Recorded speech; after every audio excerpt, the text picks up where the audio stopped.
Hi, I wanted to jump on here and give you guys a quick studio tour, show you where I work since I get a lot of questions about where that is. So let's go inside and see.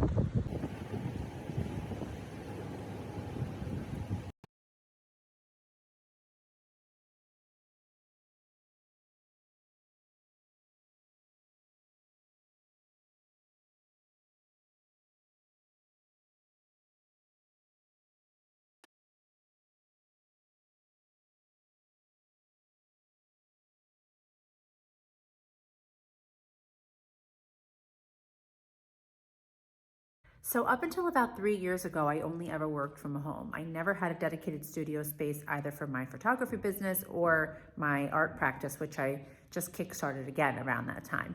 I always worked either on a small desk in my apartment or later in my basement when I moved to my house in the lower Hudson Valley. So when the opportunity came up to take a studio space in this amazing building in Dobbs Ferry, I kind of had to pinch myself to make sure that it was real because I didn't think it was possible. So actually the studio where I'm in now is my second space in the building. My first space was a small but mighty 90 square foot, basically like a closet. And it really is amazing the things that you can create if you just really want to put your heart in it and your mind to it and do it. Because it was tiny. And in fact, a lot of the work that I was creating then was taking up basically the whole space. And it wasn't exactly safe where I had these huge 6-foot canvases basically blocking the door of my studio. But whatever it took to make the work, right? So I moved in here where I currently am about a year and 2-3 months ago and have never ever been happier. It's an incredible space and I'm going to show you right now. I have double doors.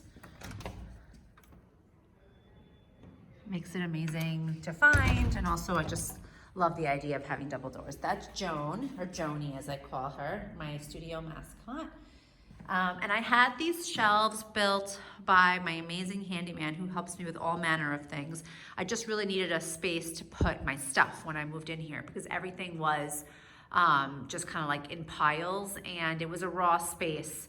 So I was pretty lucky that he made these for me. I just basically drew out a picture and he made them. So these are all from scratch, just plywood. And then we painted them.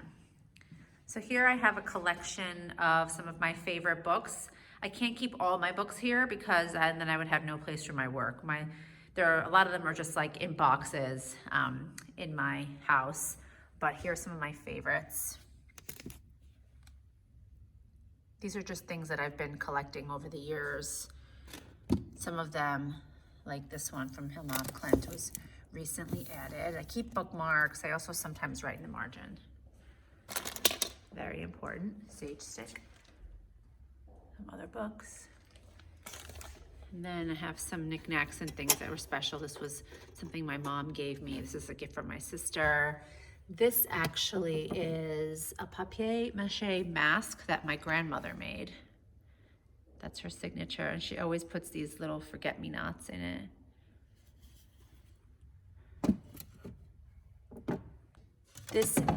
This is my first palette from when I was a teenager. My name is here somewhere. There it is, Monica Lima. It's my first palette. I took such good care of this. Every time I used it, it's just for oils. I put linseed oil on it and just really took care of it. These days I paint mostly on plastic palettes, which I'll show you.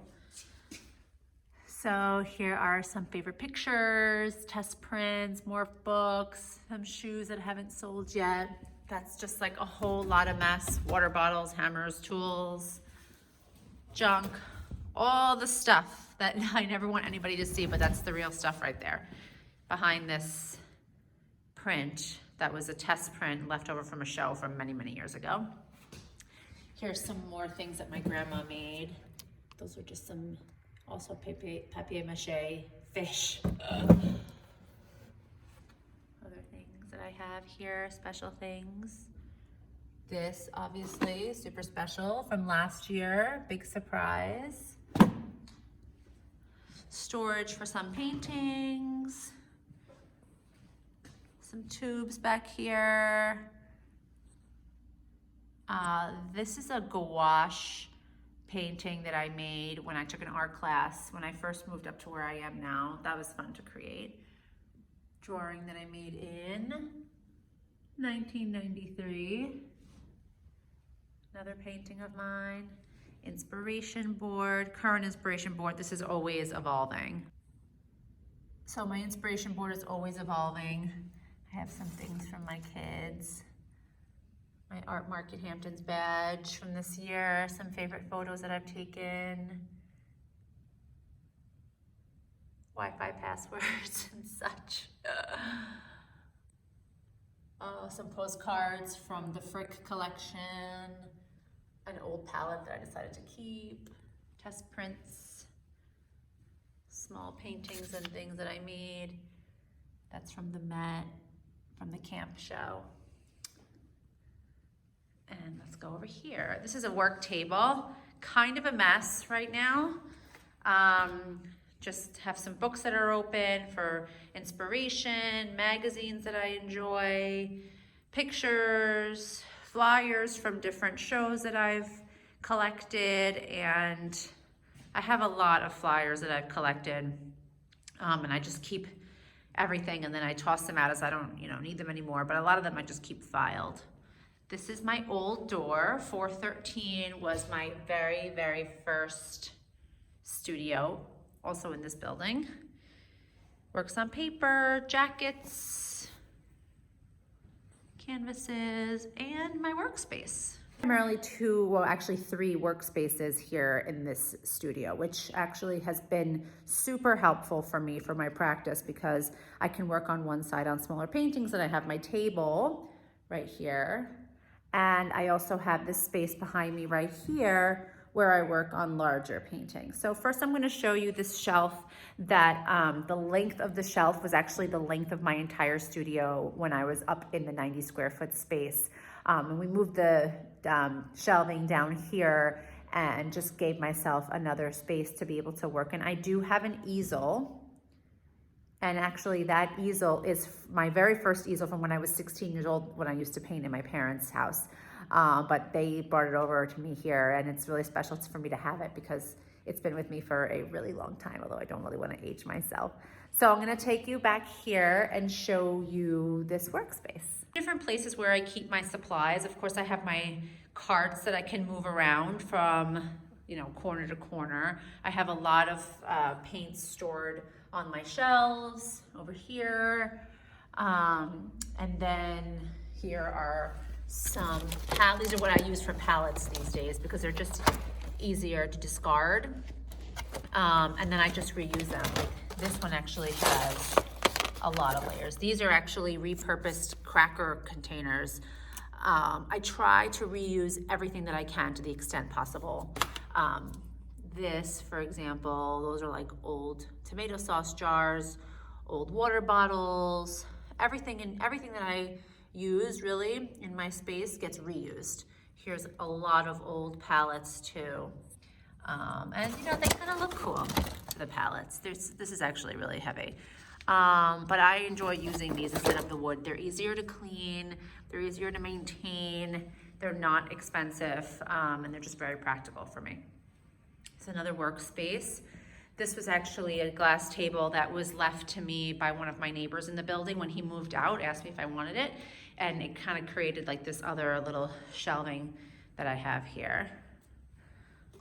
Again, a reusable container for mixing paint. This used to be chocolate chip cookie dough, oats. And here is my work table.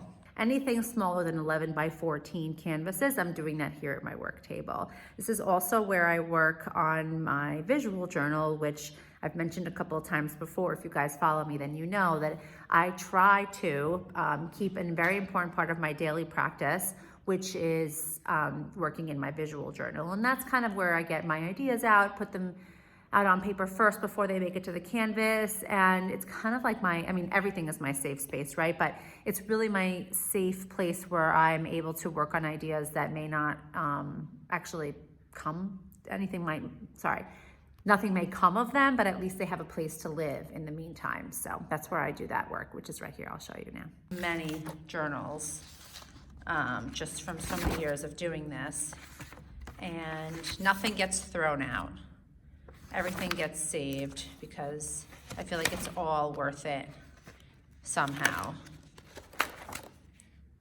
And the journals just get, you know, they're here, they're on my shelf, they're pretty much everywhere. But this is where it happens. And a lot of the work that I do in my journals is acrylic paint, which here's my cart. It gets, like I said, moved around from place to place. But I keep all that stuff here. It's just an easier place for me to work. And there's all my reusable jars.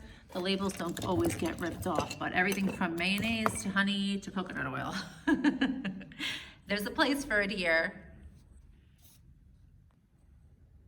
I also love this spot. It's very inspiring, especially in the winter time, because I've got this view facing north. There's the Tappan Zee Bridge in the distance. And I just love it. The light here is phenomenal. It's very special. So this is where I work on canvases. Usually, sometimes if I have a canvas that I pin to the wall, a loose canvas, I work on that here. But oftentimes, like these are 36 by 48. These get worked on here, and then anything that needs for dripping and stuff. Then the other side, here's my drop cloth, is right over here. And this carpet a lot of times is where things go to dry. My ladder that is a little bit precarious. I don't really climb that thing that much anymore. Now it's more of like a little, I have a few step stools around, although see how they sort of become extra tables. But this is where I work on my larger canvases. So this right here is 5 feet by 6 feet. I created these 3 stretched canvases on here, and I have another shelf back here that I use. And here's a big cake that's drying, but whenever I need something to dry flat, this is where that happens.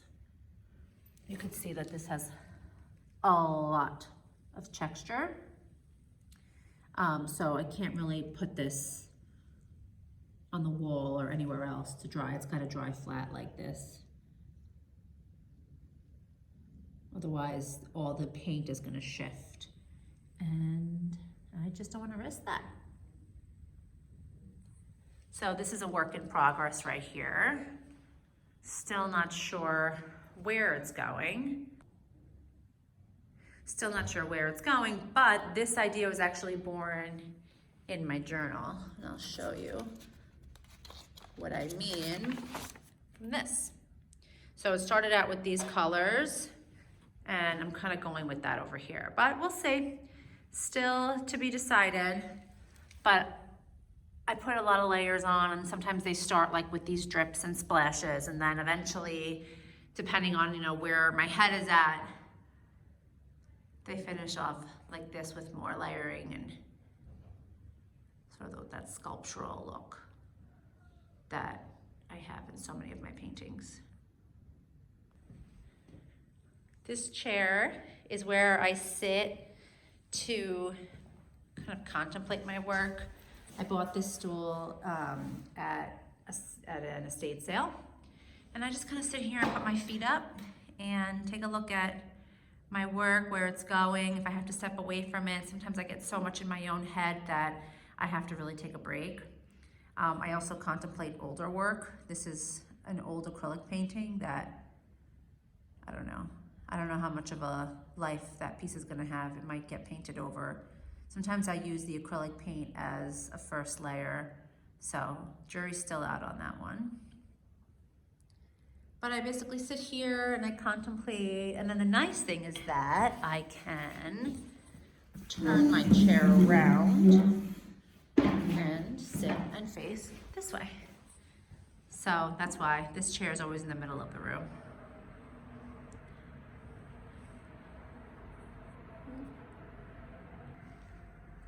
I don't usually frame my work before I sell it, but this piece was hanging at Art Market Hamptons this summer, and so I had this box frame around it. And it was here because I had a studio visit, although I think I'm gonna bring this back home. There's some photographs around. I painted this old vintage chair that I think I've shown on here a couple times. It's a nice place for my clients to come and sit if they want to take it all in and not sit in one of my chairs here. I have some photographs up on the wall, and that's basically it. This is my studio, 500 square feet of my own space. It was kind of difficult to work at home because my kids were always wanting to obviously get in on whatever I was doing, touch my supplies. Being, now they're at the age where they're just like wanting to be doing everything with mom, which is amazing. But now I can bring them here and I don't have to worry about, them getting into something that they're not supposed to be getting into. And they love coming here with me and I love having them. This is like a great place where we can create.